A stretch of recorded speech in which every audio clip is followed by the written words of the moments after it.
Hello दोस्तों, स्वागत है हमारे YouTube channel the villagers ranker में। आज हम लोग बात करेंगे एसएससी जीडी की सिलेक्शन प्रोसेस की और इस सिलेक्शन प्रोसेस के बाद क्या होगा, कैसे होगा, एग्ज़ाम की तैयारी कैसे करनी है। हम लोग इस पूरी की पूरी स्ट्रेटजी बनाएंगे आज इस वीडियो में, ठीक है, कि कैसे 2022-23 की जो एसएससी जीडी की वैकेंसी आई है इसमें हम लोग सिलेक्शन पा सके, ठीक है।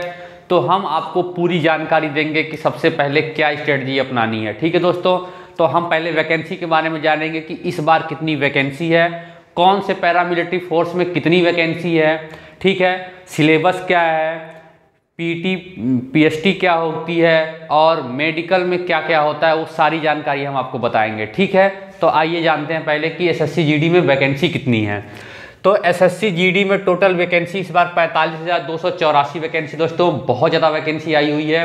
अब बात करते हैं कि कौन से फोर्स में कितनी वैकेंसी है। तो बीएसएफ की बात करते हैं दोस्तों, तो बीएसएफ में 20,765 वैकेंसी है, सीआईएसएफ में 5,914 वैकेंसी है, सीआरपीएफ में 11,169 वैकेंसी, एसएसबी में 2,167 वैकेंसी, आईटीबीपी में 1,787 वैकेंसी, आसाम राइफल की बात करते हैं दोस्तों तो 3,153, एसएसएफ का है सेक्रेटरीट सिक्योरिटी फोर्स है दोस्तों तो 154 वैकेंसी है, एनसीबी की 175 वैकेंसी है। अब हम आपको बताते हैं कि इसमें सबसे पहले आपको कौन सा प्रेफरेंस डालना है।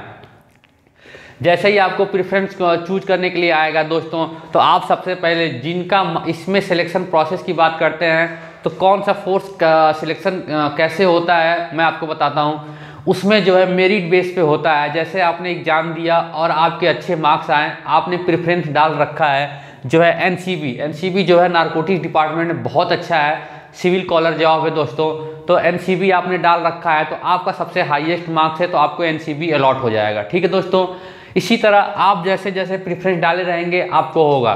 तो इसमें आप एनसीबी डाल सकते हैं, एसएसएफ डाल सकते हैं, सीआईएसएफ डाल सकते हैं, ठीक है। पहले पे आप एनसीबी एसएसएफ डाल दिया, दूसरे पे इसी दोनों में से डाल दिया, तीसरे में आपने सीआईएसएफ डाल दिया। जो ये सब अच्छी फोर्सेस हैं, ठीक है दोस्तों। फोर्सेस तो सारी अच्छी हैं, लेकिन इनमें सबसे अच्छी कौन है वो मैं आपको बता रहा हूँ, ठीक है। तो आप लोग ये चूज कर सकते हैं जो, ठीक है। अब आपको बात बताते हैं सिलेक्शन प्रोसेस की प्रक्रिया क्या है। तो सिलेक्शन प्रोसेस में सबसे पहले सीबीटी एग्जाम होगा, मैं आपको बताऊंगा सीबीटी एग्जाम क्या है। उसके बाद पीईटी पीएसटी होगा, फिर उसके बाद डिटेल मेडिकल एग्जामिनेशन होगा, फिर जो मेडिकल में जो छट जाएंगे उनका रीमेडिकल होगा, ठीक है दोस्तों। तो ये रहा आपका सिलेक्शन प्रोसेस। अब सिलेक्शन प्रोसेस के अंदर में आते हैं कि सबसे पहले सीबीटी एग्जाम कैसे कैसे होगा। तो सीबीटी एग्जाम में दोस्तों, सीबीटी एग्जाम का मतलब है कंप्यूटर बेस्ड एग्जाम। आपका एग्जाम जो है कंप्यूटर पे होगा, ठीक है। उसमें कौन कौन से भाग होंगे, कौन कौन सा पेपर होगा, मतलब पार्ट कौन सा होगा, तो मैं आपको बताता हूँ कितने नंबर का होगा, ये देख लीजिए। तो पार्ट, सब्जेक्ट और नंबर ऑफ क्वेश्चन और मार्क्स कितने कितने के होंगे, ठीक है। तो पार्ट ए की बात करते हैं तो रीजनिंग, सबसे पहले पार्ट में रीजनिंग है। तो रीजनिंग आपको जो है 20 मार्क्स का है, 20 क्वेश्चन है, 40 मार्क्स का, ठीक है। पार्ट बी में आपका जीके एंड जीए है, यानी आप जैसे सुनते हो जनरल अवेयरनेस है, जीएस है, वो है, ठीक है। तो 20 मार्क्स का ये है, 20 क्वेश्चन का ये है और 40 मार्क्स का ये है। पार्ट सी में दोस्तों मैथ है, गणित, तो 20 क्वेश्चन वो है और 40 मार्क्स का है, ठीक है। पार्ट डी में इंग्लिश या हिंदी, यानी कि जो कैंडिडेट इंग्लिश पढ़ रहे होंगे वो इंग्लिश का एग्जाम दे सकते हैं और जो कैंडिडेट हिंदी पढ़ रहे होंगे, हिंदी सब्जेक्ट, मोड नहीं, मोड का अलग मैटर है, मोड नहीं सब्जेक्ट, यानी आप हिंदी सब्जेक्ट दे रहे हैं तो हिंदी सब्जेक्ट दे सकते हैं, ठीक है। उसमें 20 क्वेश्चन होगा और 40 जो है मार्क्स होंगे, ठीक है। 60 मिनट का टाइम दोस्तों। अब मैं आपको स्ट्रेटजी बताता हूं कि इसमें सबसे पहले आपको अटेम्प्ट क्या करना है, ठीक है। सबसे पहले आपको मैथ्स अटेम्प्ट नहीं करना है। जिनका मैथ्स भी अच्छा होगा, हो सकता है वो कर ले, ठीक है। तो लगभग में आपको एवरेज जो है आपको स्ट्रेटजी बना के चलनी है। सबसे पहले एक सबसे लोएस्ट जो सब्जेक्ट है उसे करेंगे। आप चूज कर लीजिए कि आपके लिए लोएस्ट सब्जेक्ट कौन सा है, यानी कि आपका अच्छा कमांड किस पे है। इससे फायदा मैं बताऊंगा दोस्तों कि इसका फायदा क्या है।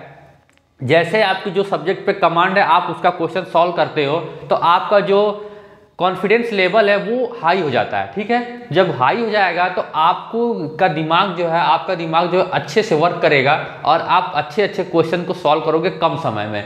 ठीक है दोस्तों, तो आप इसमें डिसाइड कर लीजिए कि आपका लगभग में सबका जो है, मैं बता दे रहा हूँ, सबका जो है रीजनिंग जो है जब सबसे स्ट्रांग जो है होता है उसमें गलती होने के चांसेस कम होते हैं और मार्क्स अच्छे आते हैं। ठीक है, तो आप जैसे रीजनिंग को सॉल्व करते हो तो मान लीजिए कि 20 में आपने 21 कर दिया,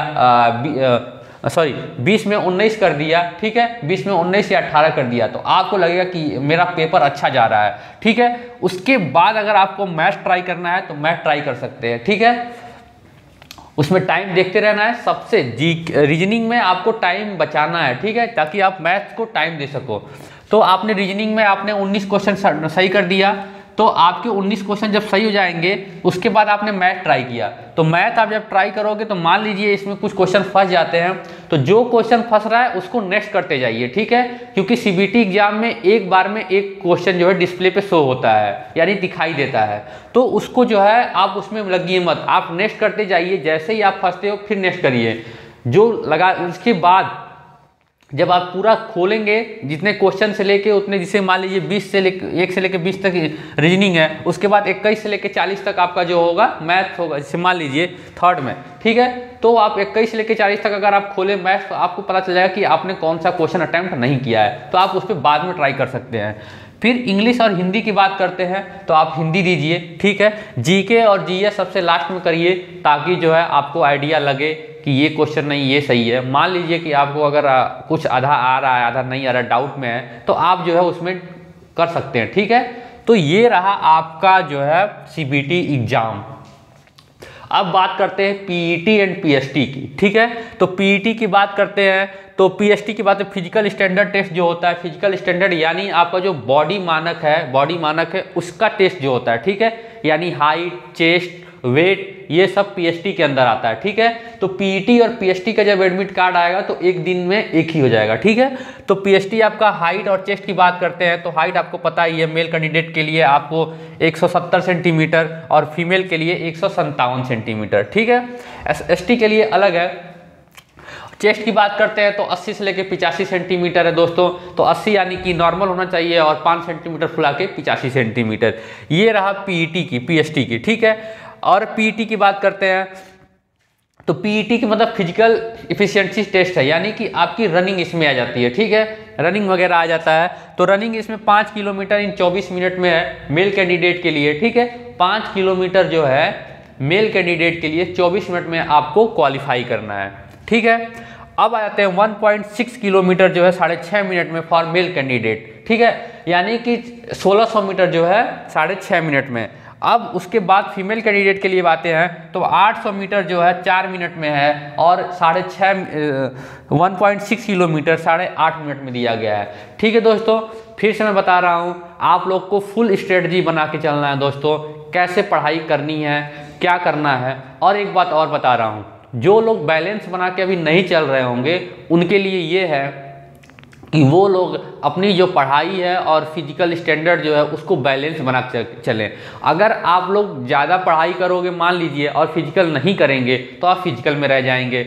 अगर आपने फिजिकल किया और पढ़ाई में रह गए तो पढ़ाई में आप रह जाओगे। तो बैलेंस बना के चलना है कि कितना पढ़ना है, कितना फिजिकल लेना है। ठीक है दोस्तों, तो ये रहा आपका स्ट्रेटजी, आप लोग इस स्ट्रेटजी को फॉलो करिए, आपका सिलेक्शन पक्का होगा। ठीक है दोस्तों, जय हिंद।